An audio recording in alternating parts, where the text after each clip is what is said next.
Hey, welcome back to Game Gospel.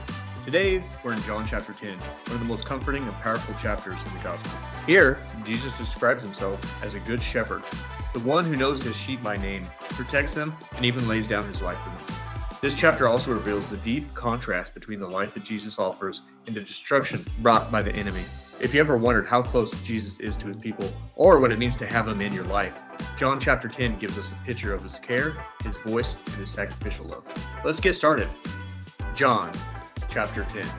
The Good Shepherd and his sheep. I tell you the truth. Anyone who sneaks over the wall of the sheepfold rather than going through the gate must surely be a thief and a robber. But the one who enters through the gate is a shepherd of the sheep. The gatekeeper opens a gate for him, and the sheep recognize his voice and come to him. He calls his own sheep by name and leads them out. After he has gathered his flock, he walks around them, and they will follow him because they know his voice. They won't follow a stranger. They will run away from him because they do not know his voice. Those who had heard Jesus use this illustration didn't understand what he meant, so he explained it to them. I tell you the truth. I am the gate for the sheep. All who come before me were thieves and robbers, but the true sheep did not listen to them. Yes, I am the gate. Those who come in through me will be saved. They will come and go freely, and will find good pastures. The thief's purpose is to steal and kill and destroy. My purpose is to give them a rich and satisfying life. I am the good shepherd. The good shepherd sacrifices his life for the sheep. I hired a hand who will run when he sees a wolf coming. He will abandon the sheep because they don't belong to him, and he isn't their shepherd.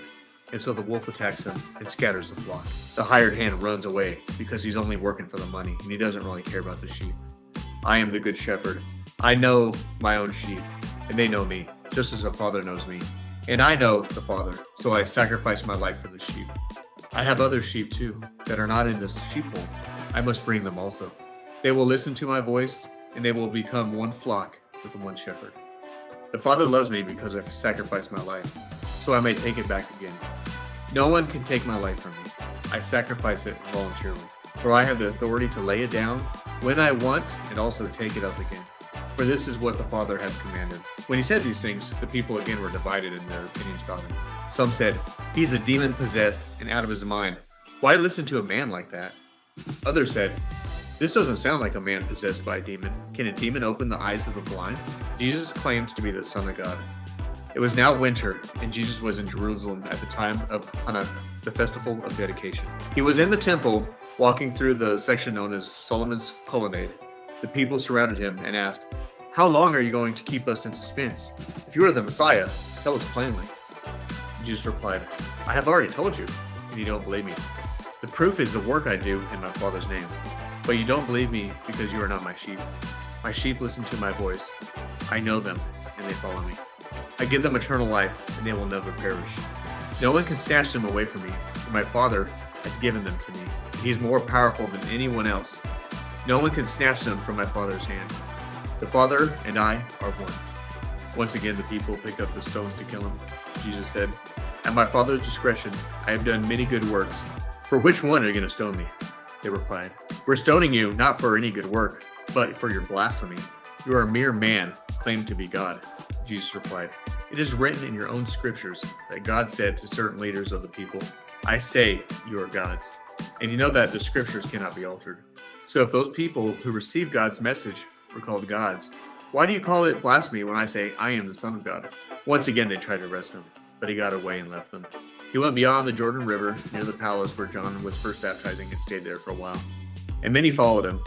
John didn't perform miraculous signs. They remarked to one another. But everything he has said about this man has come true. And many who were there believed in Jesus. That was John chapter 10. Here we saw Jesus describe himself as a gate for the sheep and the good shepherd who lays down his life for his flock. His words remind us that he knows us personally, leads us faithfully, and promises eternal life to all those who believe in him. The lesson here is that real life, abundant life, can be found in him. While others may try to lead us astray, the Good Shepherd calls us by name and gives us the security of his love forever. Thank you for listening today. Be sure to join me next time for John chapter 11, where Jesus raises Lazarus from the dead and reveals his power over life and death.